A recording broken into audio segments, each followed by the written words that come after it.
मेरे फोन पे मैसेज आ रहे हैं, आप प्रधानमंत्री को वोट चोर मत कहिए। कैसे मत कहूं भाई, है तो कहना पड़ेगा। अब ये तीर जाके सीधी टारगेट पे लगेगी। यहां पे तो भैया 6-6 साल के बच्चे बोल रहे हैं वोट चोर वोट चोर वोट चोर, नारा बन गया है।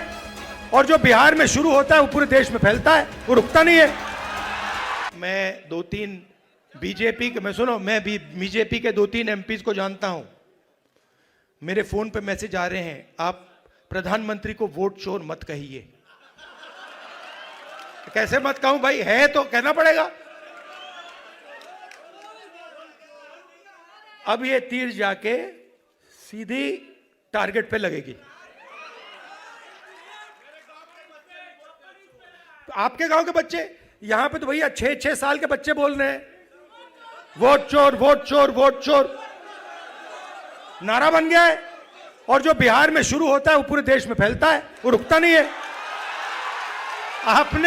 आपने चंपारण में अंग्रेजों से लड़ाई शुरू कर दी, पूरे देश से उनको मिटा के हटा दिया। ये कॉन्स्टिट्यूशन की लड़ाई शुरू कहां हुई थी? चंपारण में ही तो हुई थी, वहीं तो हुई थी। अब इसका लक्ष्य क्या है? ये वोट चोर और संविधान को मिटाना, खत्म क्यों करना चाहते हैं, मैं आपको बताता हूं। तेजस्वी जी ने बात की, देखिए हमें बैलेंस चाहिए, बैलेंस चाहिए।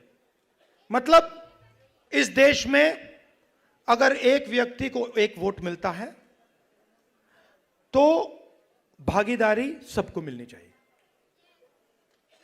और जब हम हिंदुस्तान की संस्थाओं को देखते हैं, और इस बात को पहले मैं इतनी गहराई से नहीं समझता था जितनी आज मैं समझता हूं, जब हम हिंदुस्तान के इंस्टीट्यूशंस को, संस्थाओं को देखते हैं, और कोई भी इंस्टीट्यूशन चुन लो, कॉर्पोरेट इंडिया देख लो, ब्यूरोक्रेसी देख लो, जुडिशरी देख लो, मीडिया देख लो, बॉलीवुड देख लो, जहां भी आप देखोगे वहां पर आपको दलित, अति पिछड़ा, पिछड़ा, आदिवासी और माइनॉरिटी वर्ग नहीं मिलेगा। आप लिस्ट निकालो, अंबानी अदानी की बात होती है, हर कंस्ट्रक्शन प्रोजेक्ट में, हर इंडस्ट्री में, airport,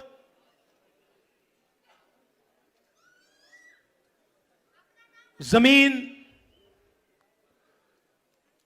solar power, wind power, petrol, diesel, सब में इनके नाम सुनाई देते हैं। 500 हिंदुस्तान की सबसे बड़ी कंपनियां हैं।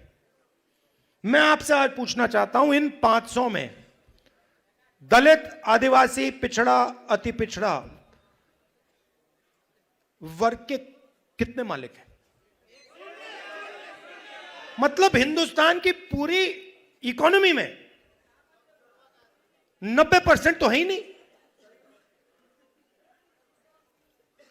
90% है ही नहीं।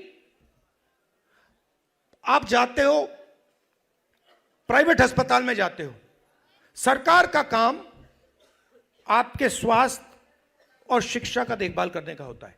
ये बिजनेसमैन का काम नहीं होता है, ये सरकार का काम होता है। कि अगर कोई गरीब व्यक्ति बीमार हो जाए, सरकार की जिम्मेदारी होती है कि हमारा नागरिक है, हमारे देश का नागरिक है, इसकी रक्षा, इसकी प्रोटेक्शन, इसके स्वास्थ्य की प्रोटेक्शन हमें करनी है ना। कॉन्स्टिट्यूशन में यह नहीं लिखा है कि अगर हिंदुस्तान का कोई गरीब व्यक्ति बीमार हो जाए तो उसे मतलब 6, 10, 15 लाख रुपए का बिल दे दो। लिखा है कहीं? नहीं लिखा है। नहीं, वो देखिए, मगर मैं उससे पहले एक सवाल पूछ रहा हूं। प्राइवेट अस्पतालों की लिस्ट निकालिए। ये बड़े बड़े अस्पताल हैं जहां आप लोग जाते हो, जहां आपके जेब से लाखों रुपए निकलता है, इनके मालिकों की लिस्ट निकालिए और मुझे वहां दिखा दीजिए दलित कौन है, आदिवासी कौन है, पिछड़ा कौन है, अति पिछड़ा कौन है, माइनॉरिटी का नाम, वहां नाम दिखा दो।